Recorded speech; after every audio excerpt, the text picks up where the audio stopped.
Ta-da! I made a second set. So this is my new 3D printing area. It has 3D printers, and it looks like a set, so it's great. This logo is gonna be the background for a lot of my live streams now, which is awesome. This thing is sick. I love this. You might see I also have 2 3D printers running now instead of just one at a time, so twice the parts, baby. This is also gonna serve as a set for all of my building videos, so the one mouse, all my mice projects, any future projects or modding videos I do, they're all gonna take place here because it's freaking awesome. I've been working on this for a while.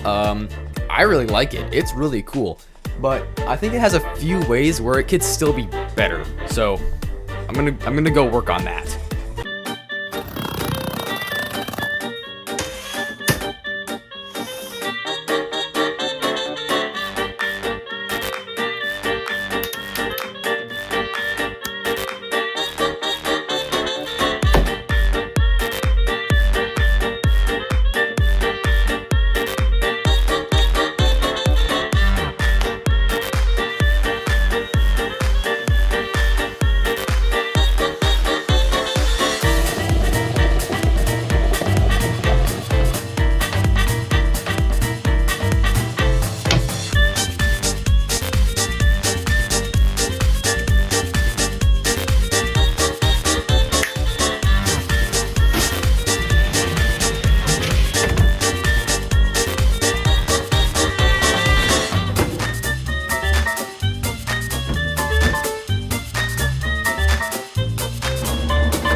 And it's done, and this turned out way better than I was even expecting.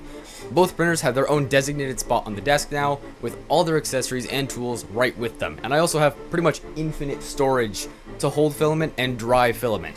Also, I hope you really like this IKEA Alex drawer, because I stayed up until 6 a.m. making this. IKEA why? That's gonna be it for this video. I hope you liked the 3D printing area I built.